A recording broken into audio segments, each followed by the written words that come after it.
Let's start. I have so much to do today. We have so very much to do, and hopefully we'll pack it in. Does anyone have anything we need to chat about before we do? Questions about anything?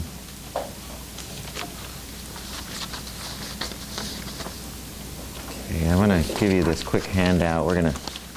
I'm going to introduce an idea to you that will support everything we do for these first few weeks, ultimately the whole semester, but I want to give this to you kind of to springboard it all.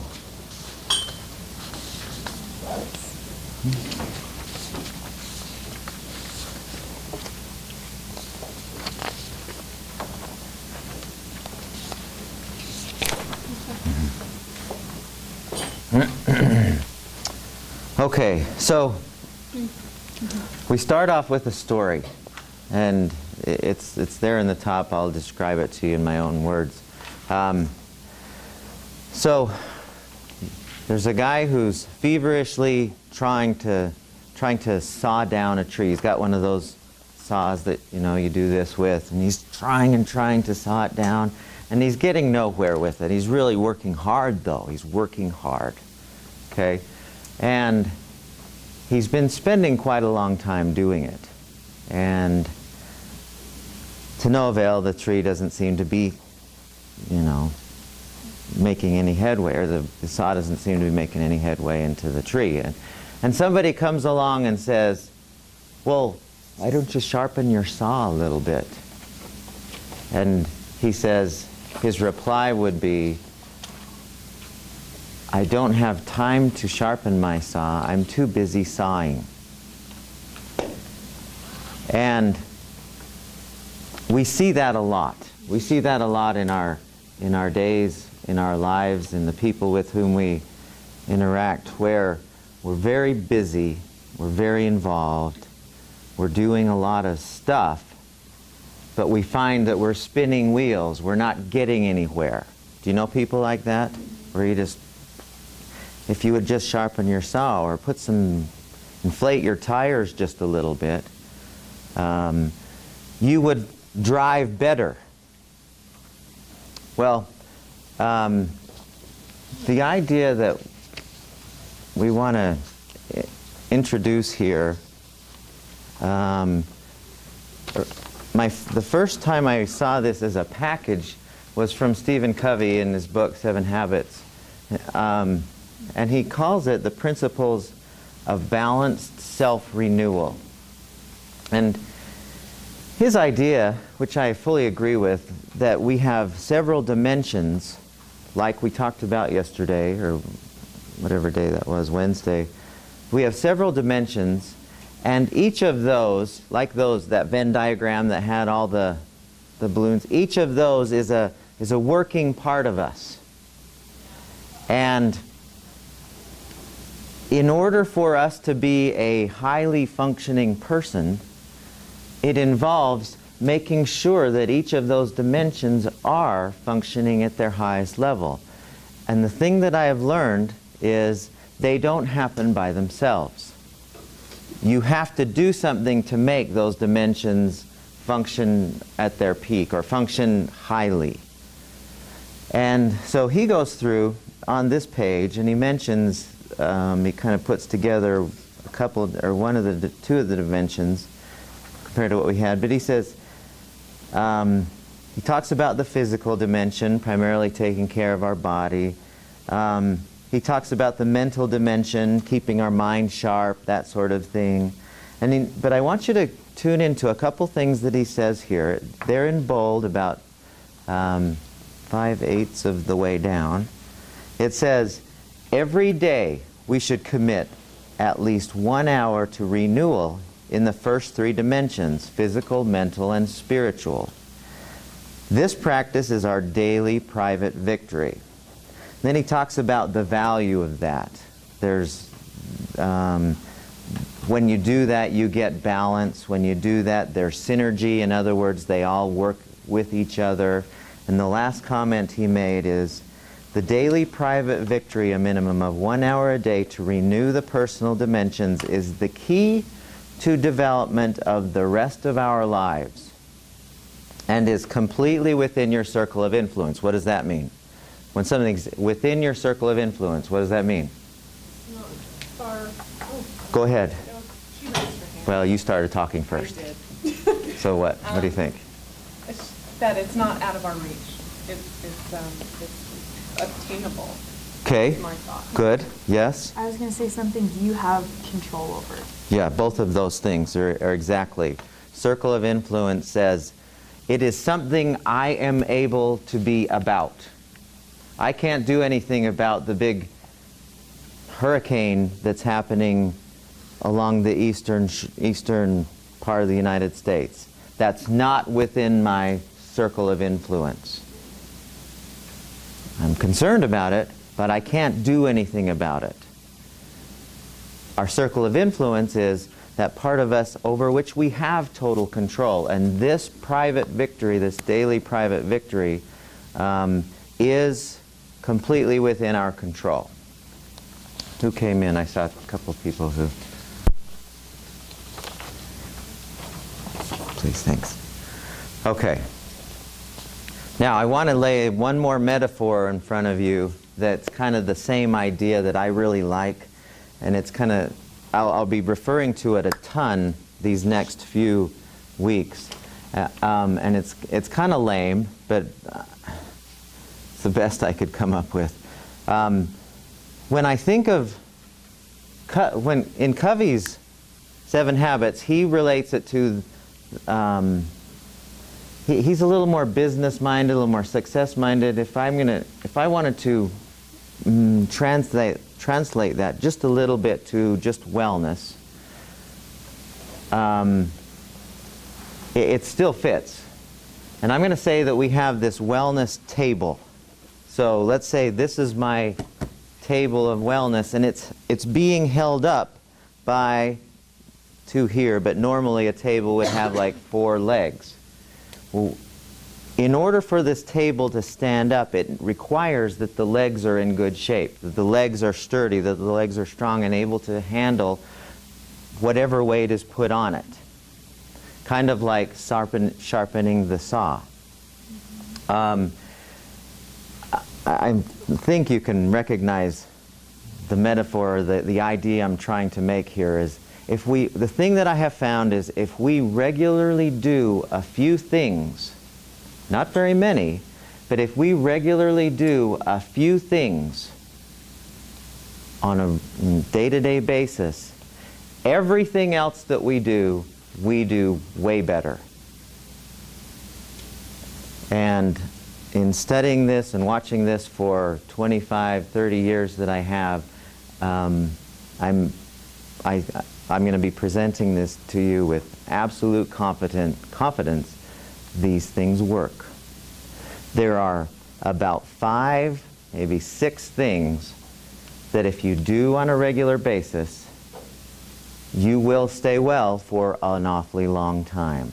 The other day, when we were going through wellness, the kind of the focus or the introduction to wellness, I forgot about one stat that I wanted to tell you. The typical American today lives 12 years disabled. In other words, 12 years of a typical American's life is spent in a state where he or she cannot function normally, whether that's through accident, disease, psychological problems, so say depression or whatever. 12 disabled years.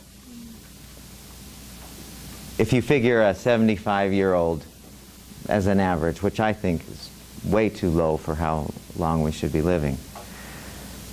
What we found, not me, what the researchers have found who have been studying these things is if we do these things that I'm going to be presenting to you in the next couple weeks, in the next 3 weeks, on a regular basis, people who do those regularly drop that to 1 year.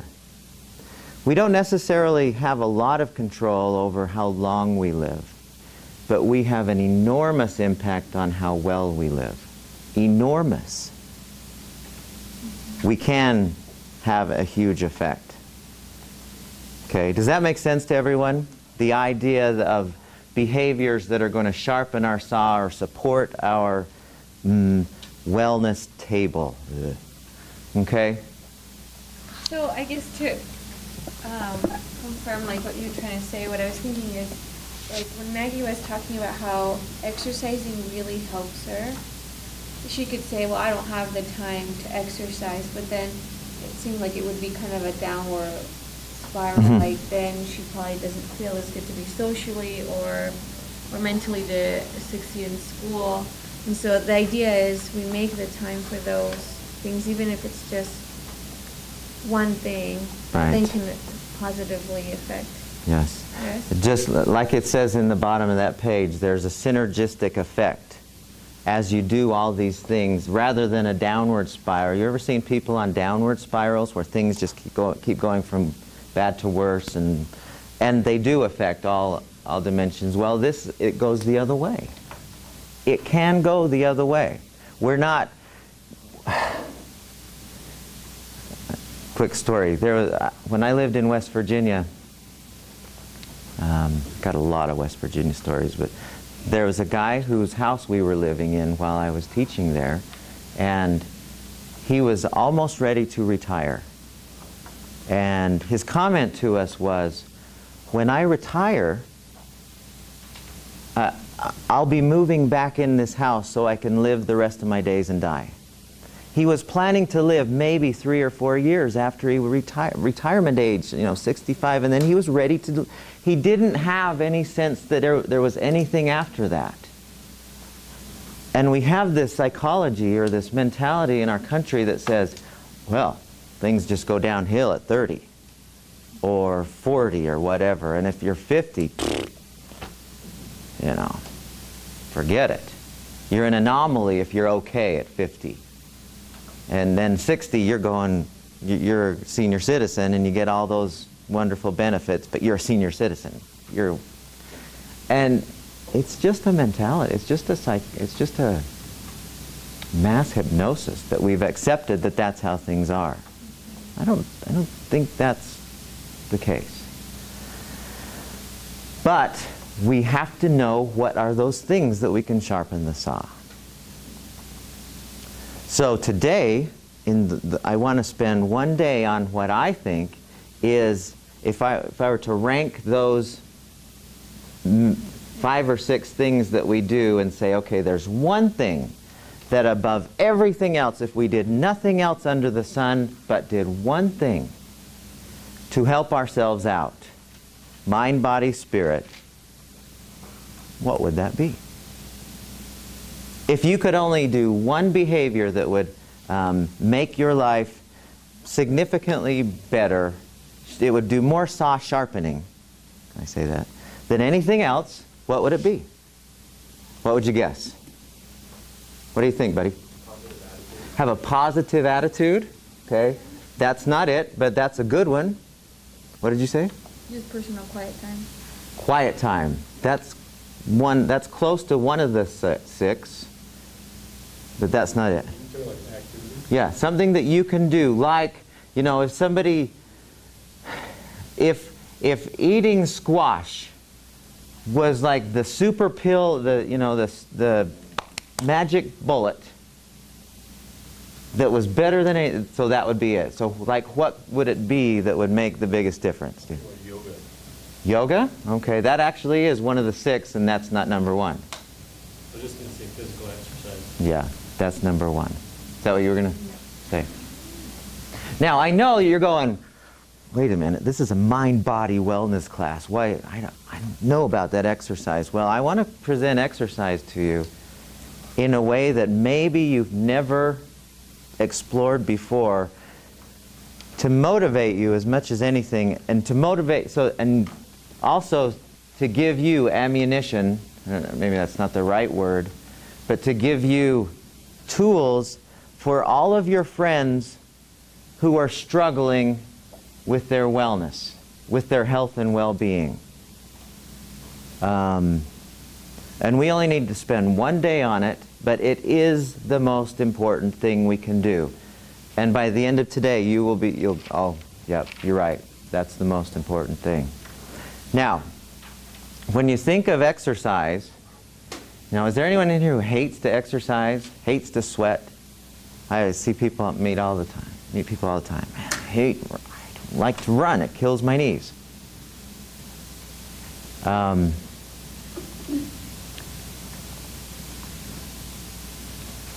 Well, let's start with this. When I was working on my master's degree, I was taking a class called Problems in Conditioning. It was one of the most interesting exercise physiology classes I've ever taken. It was one of the most interesting classes I've ever taken. And the guy who was teaching it was a professor down at BYU named Olpin. And he was just brilliant. He was just the most interesting guy. Well, he gave us an assignment that was to find 10 benefits of aerobic exercise.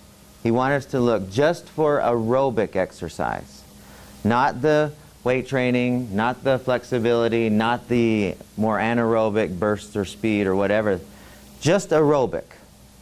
Those others are great, but his contention was we need to have an aerobic base.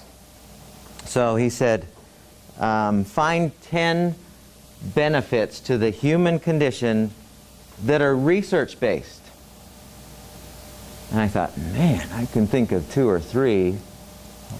You know, it makes my heart stronger somehow. And I didn't know very much about the physiology of exercise at the time. I was quite new in the field. I just knew that when I ran, I liked it. I felt good when I played sports. So I went through the literature, went through the research literature, and not Muscle and Fitness magazine, not Men's Health, but journals where actual studies had been done, and found 10. And I brought them back to class, and the other people in the class did the same thing. So we made a little bit of a list. It wasn't very big because there was so much overlap. Many people found the same studies. And that was in 1990, thereabouts, 1992. Since that time, I thought this was so interesting. I had no idea, because his claim was also aerobic exercise is the best thing you can do for yourself. But I didn't have evidence. Well, ever since that time, I have I have a lot of research articles that come to me, or news about health information that comes to my email every day. And occasionally there's a new one on a study that somebody has done about exercise. You know, exercise is proven to be effective in helping with blah. And here's the study. And so I would go to the study and I'd read through it, and I didn't know that exercise did this. And over those 20 years, I've been keeping track. You know, I keep track of other things, but I've been keeping careful track of exercise. And I want to just show you, these are all research studies, I want to show you what they have found. And I don't want you to write these down. In fact, the link to this is just on the website. It's a website off my homepage, so you can refer people to it, because it's really an interesting list. But I want to go through this with you and just kind of hit some of the main things that science has found about aerobic conditioning. So #1 killer in the country is heart disease. Most people who have some kind of a heart condition, well, if somebody has a heart attack, so they have does anyone have family and friends who've had heart attacks? Yeah, most of us, right? When let's say this is your heart and you have these blood vessels that come over your heart. One of them gets a clog in it, or it gets blocked, and everything downstream from it dies. Heart attack, right? What do they usually do if you go to the doctor, go to the cardiologist or whatever, what do they do to remedy that? There's about 3 things. What do they usually do? They clear the blockage and put a stent. They put a stent in. How long does that usually last? Any ideas? I've heard as little as 6 months the stent lasts. It depends. Not very long. They're getting better. Yeah. But they stick a thing where the clog was. Do we already know this? We stick a thing where the clog was and it kind of opens it up, or they open it up and it stays there. Angioplasty is another kind of same thing. It lasts less time, but it's the same kind where they kind of stick a balloon in the clogged artery and it blows it up so that it can restore the blood flow. What's the third and, well, I guess there's 2 more, but what's the third and most common and probably the most long-lasting way that they deal with heart disease? Yeah. Yeah, so you have, here's the clot and here's the vein coming, or the artery coming through, comes out here, and they just kind of, they take a vein or they take a blood vessel from somewhere else in your body and they attach it to this side of the clot and to this side of the clot, so it bypasses the clog, so it restores blood flow. Any idea how much that costs? Last I checked, it was $100,000 just for the surgery itself. Yeah, no kidding, wow.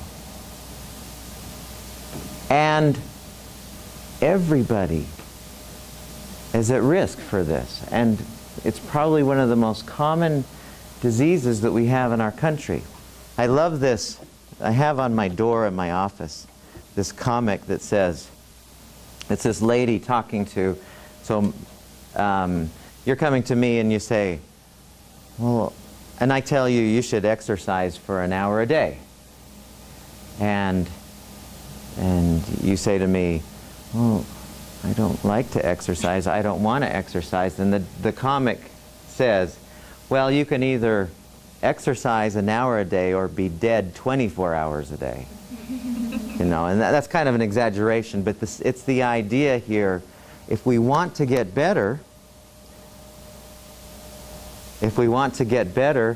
it involves doing things that get us in that direction, and there's nothing better than exercise, so especially with the heart. So I just want you to notice, here's some of the things, and the one thing that I lament about this is I didn't, on a lot of these, I didn't put the original source, so I can't point you at where the study was for a lot of these, because I was just keeping track, and at first it was feverish. It was like I was going everywhere, and I thought, well, I'll get back to it sometime, and I never did. But nevertheless, so increase in diameter of blood vessels, increase in cardiac output, increase in blood flow to the muscles, increases the heart strength, decreases resting heart rate. Does anyone here run? Oh, wow. God. So when those of you who are runners, is your resting heart rate like in the 50s, 60s, or 80s? I'll bet most of you who run regularly, your resting heart rate's in the 50s. And some may be lower than that. The average resting heart rate in the country is 72. So what that's saying is, you run regularly, you exercise regularly, your heart doesn't have to work nearly as hard to do the same thing.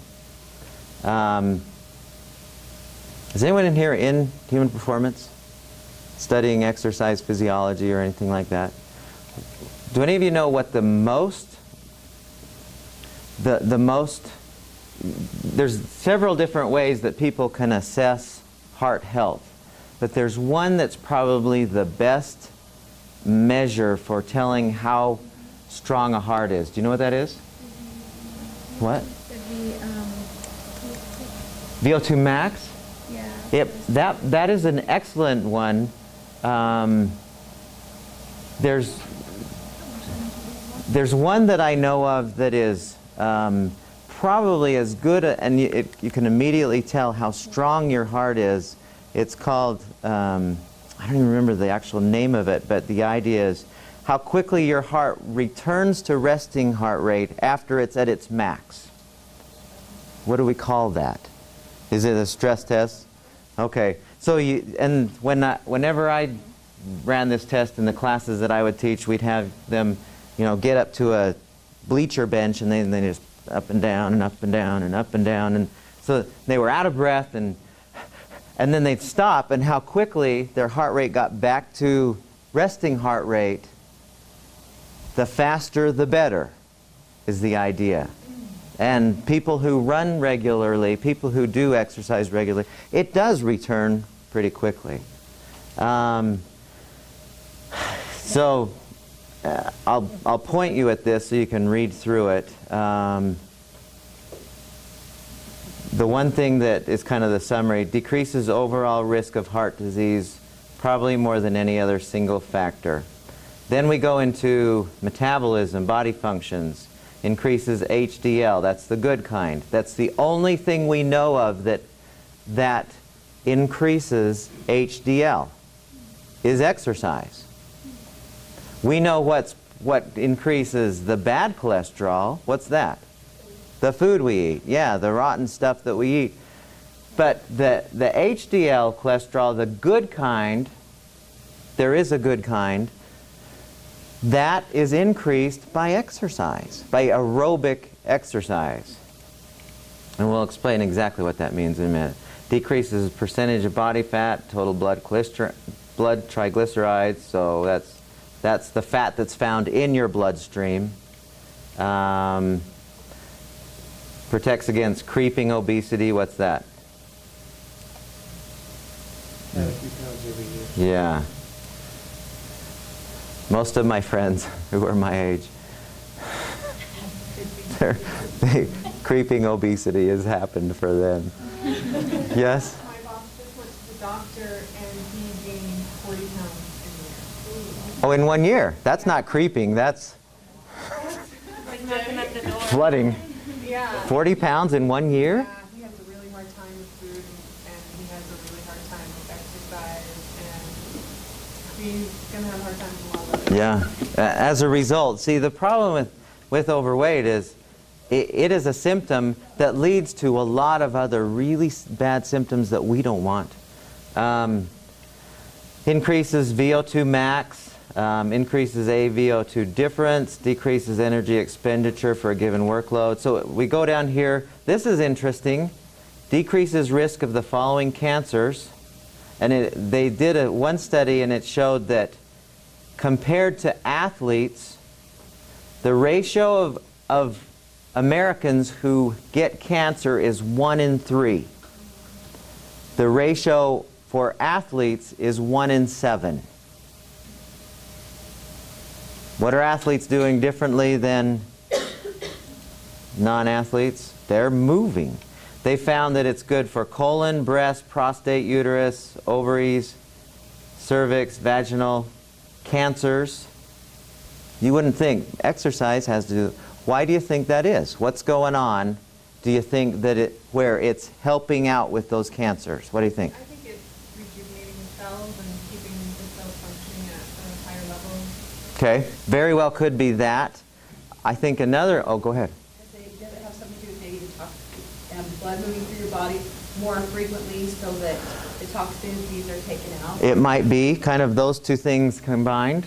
Does it have to do with like your hormone levels, like when you're working out? Because isn't it like certain athletes, like maybe for men, when you're lifting weights, your testosterone goes up and stuff like that? Probably, yeah. Although we're just looking at aerobic.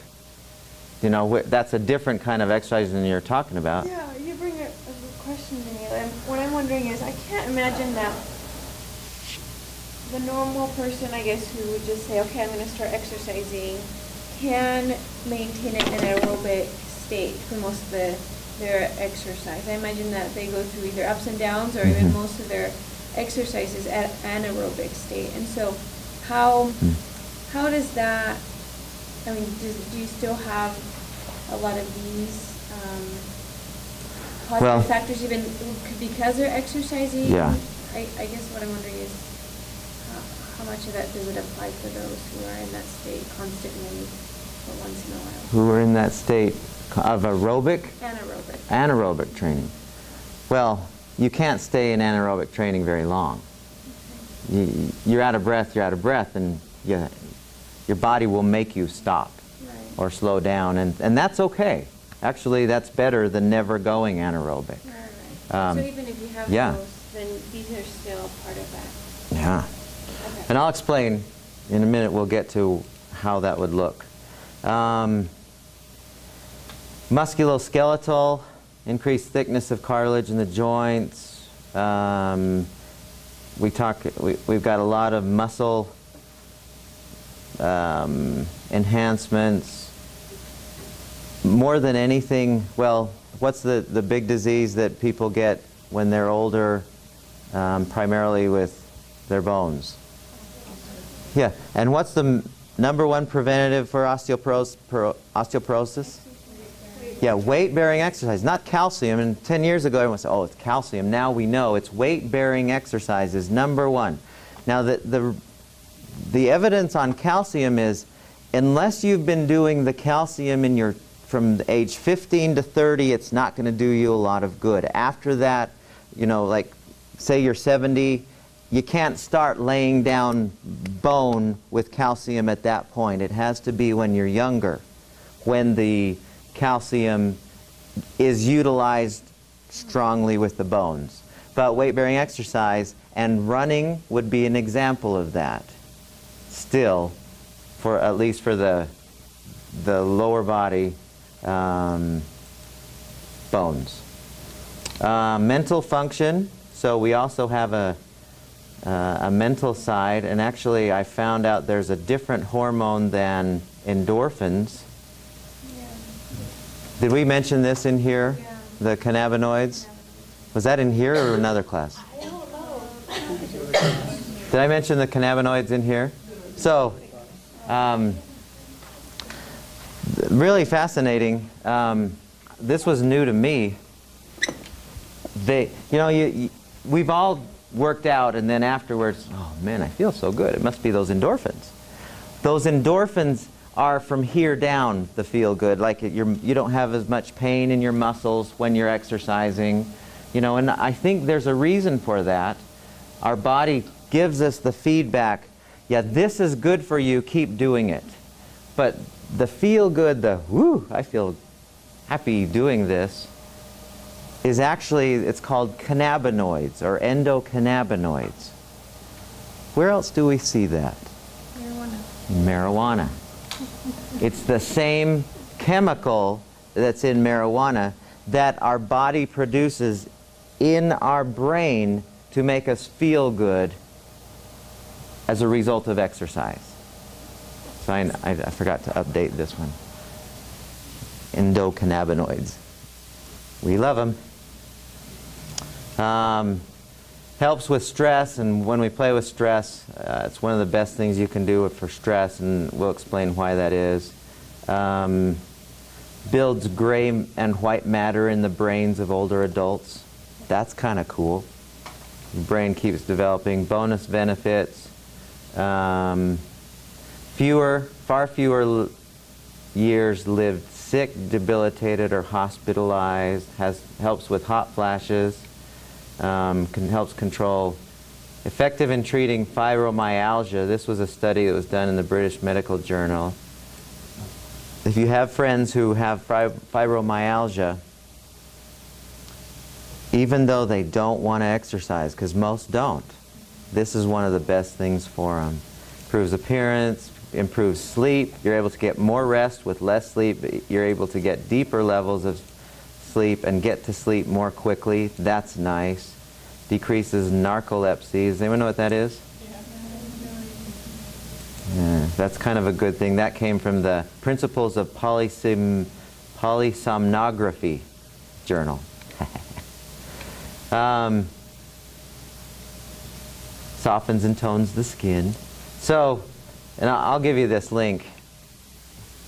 So now, I'm going to tell you everything you need to know about exercise, so you're armed with that information about, because there's nothing else that has a list that big of benefits. Yoga's great, meditation's wonderful, but there's nothing that affects us so positively as that.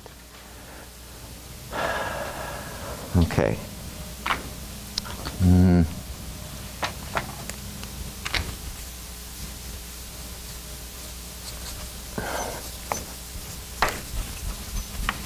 All right, so if you were the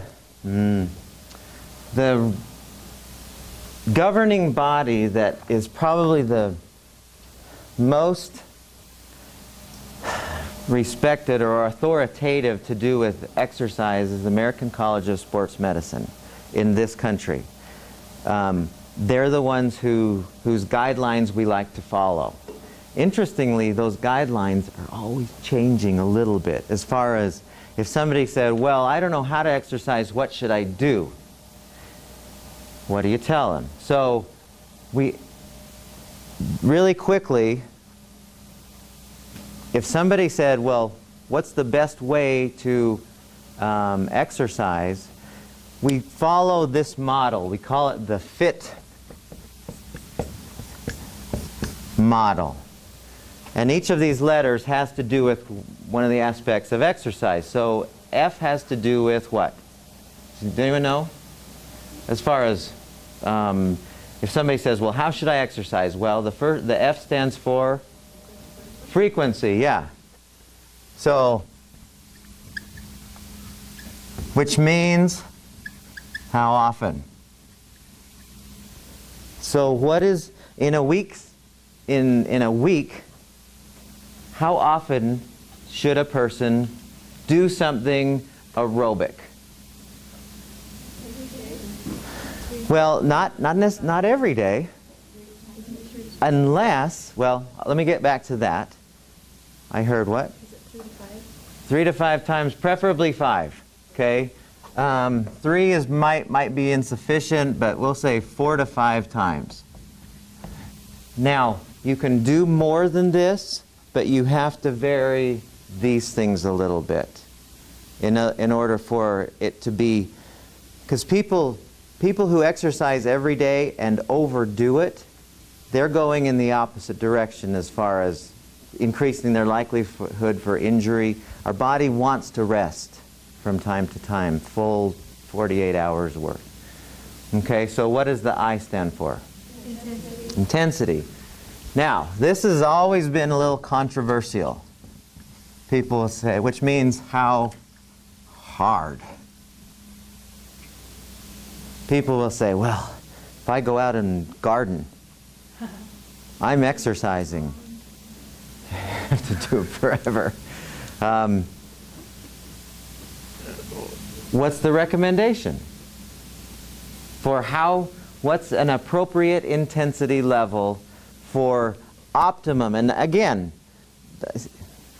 I have people in my neighborhood, really, who every day they walk by my house.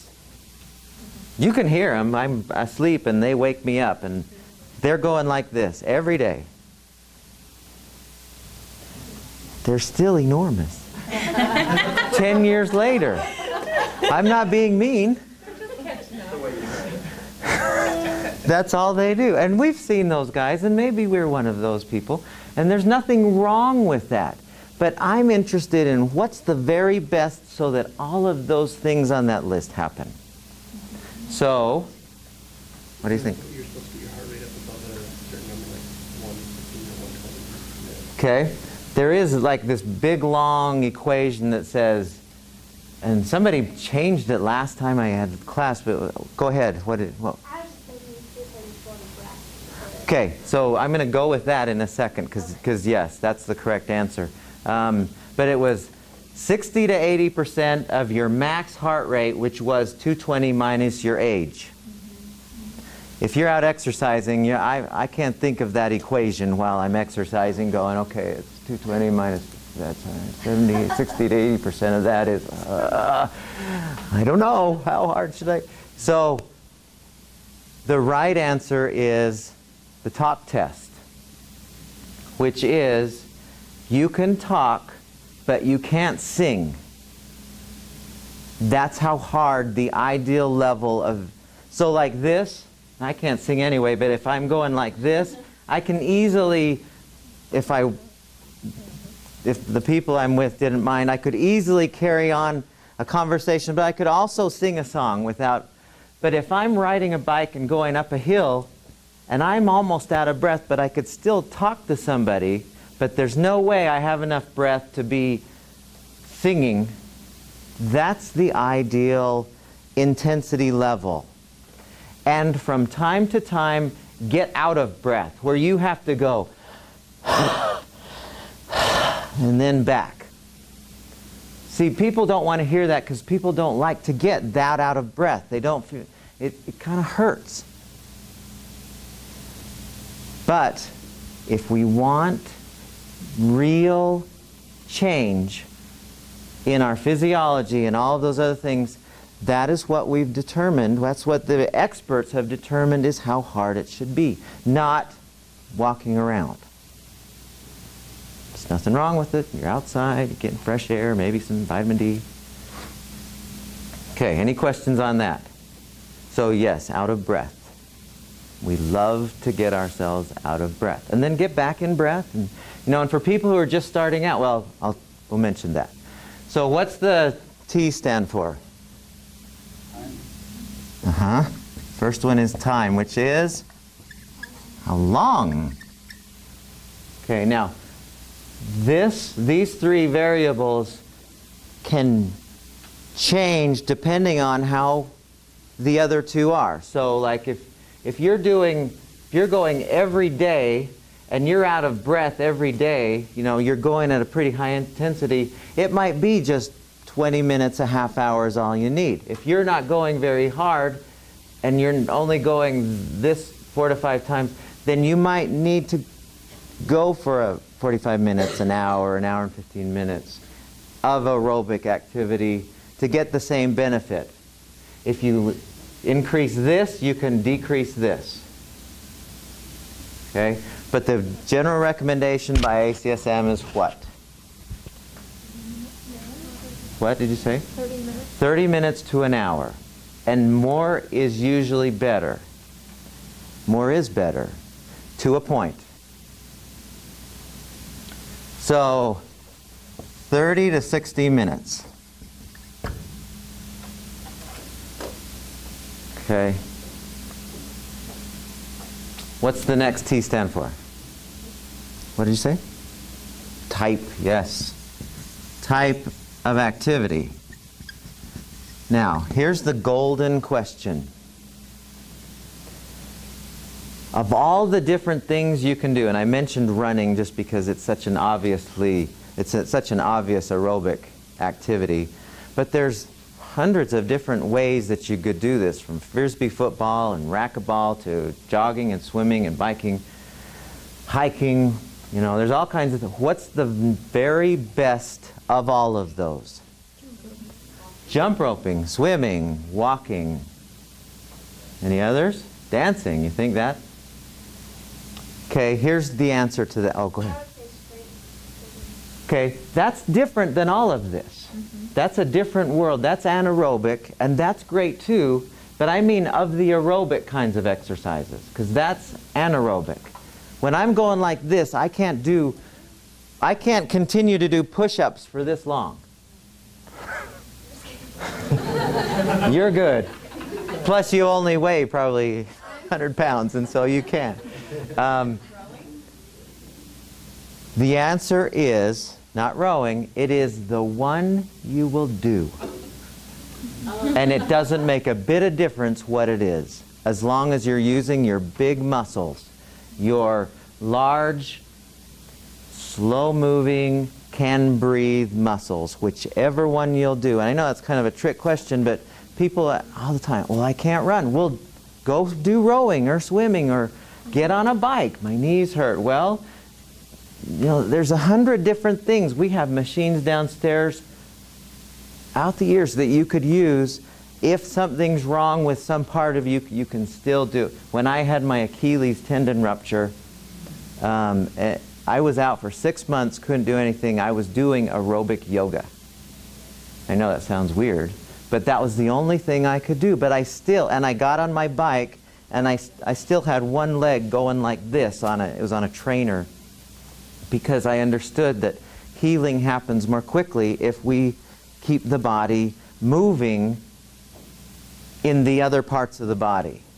And that's what all the trainers told me. They said, as long as you do something else, your healing will be fast. And it was. You don't just sit when you're injured. Very rarely should you just sit and veg. So what about the type of exercise programs that do a bunch of different aerobic activities? Yeah. For instance, the insanity workout, is that overkill, or is it good, or is it? If you can handle them, I mean, if you're not, if the intensity is too hard for too long and your heart rate doesn't return and you're staying out of breath, then you might want to moderate that. I've tried the Insanity, I've tried the P90X, and there's nothing, I shouldn't say there's nothing inherently wrong with them. I think they are a little bit on the overkill side. I think they're trying to make, they're pushing the envelope for this right here. You just have to, so when we say this, it's anything you'll do. Now, the way you keep yourself from getting injured, there's two ways to prevent yourself, because if you run every day, you're going to get hurt. You will. If you play basketball every day, you're going to get hurt. And so that's why we say cross-train. You know, do several things. Bike, run, play racquetball, play tennis, you know. Do a bunch of things, and that makes it so that you're not going to get hurt. I would just say on that same note that our bodies are incredibly intelligent. And your own body knows when you're overdoing it, and you start to feel it. Exactly. So you start to recalibrate when you just Beautiful. And so we listen to our bodies. If the body's like, I start to feel a little twinge in the back of my leg when I'm running, I don't keep running. That's a signal. Okay, you've gone too far today with this, unless you want to really hurt tomorrow and maybe for a few weeks. So yeah, that's exactly right. ignore those little signs that Yeah. Unless those little signs happen right at the beginning. You know, if you're running and you feel, oh man, my knees kind of hurt right there, go for another quarter of a mile, and if it still hurts, then slow down. But sometimes it's just your body getting out of first gear. Kind of. Maggie? I would say too, not focusing on just one of those, like the frequency thing. I have to do this. So you need to focus on all four of those things for it to be healthy. For the maximum benefit. Now, if you only did one of these, sure, it would help you, but I'm interested in what's the best. Now, the last thing I want to mention, because some of you will have people in your lives who will say, well, I ain't doing nothing right now. I know I ought to, but I don't know how to start.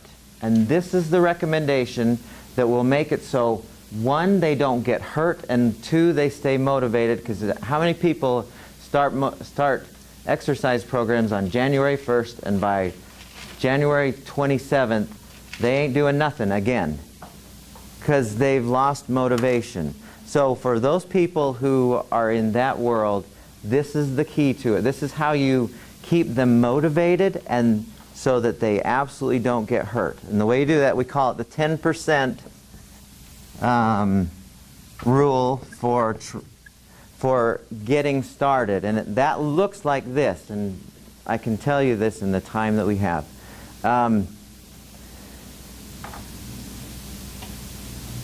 Let's say that Maggie, can I use you for a second? So let's say that Maggie knows that the farthest she can go is a half a mile. At anything close to this, the farthest she could possibly go if she were running would be a half a mile. So we tell Maggie, go half of her maximum. So in other words, so she would go 1/4 of a mile the first time and go at an intensity where she can easily breathe. So it's kind of light on this part. Don't worry about this part, but your first time, go at half of your maximum of intensity and length, I guess intensity too. And then every time you exercise, you increase it by no more than 10%. So the next time she goes, she might go, so first time she goes 1/4 of a mile, second time she goes 1/4 of a mile plus 10% of that, and that's all. You get these people who go to the gym and they trash their bodies the first time. And they're so hating exercise because their body, they're not listening to what their body can do right now, and their body only wants to go to here. And they want to lose that 50 pounds in the next 30 days. Right? So you find their maximum, go half of that, and every day add a tiny bit. And you watch. Just like you said, our bodies are amazing, and they will adapt in a very safe way. And since you won't have pain, you'll be more motivated to continue. It's the people who have the pain right off the bat who they don't keep doing it. It's everything you need to know about exercise. Questions? So we won't revisit this, but just know this is the very best thing that you ever could possibly get your friends to do. Okay? Thanks a lot, everyone. We'll see you Monday. We'll get into the next leg of their wellness table.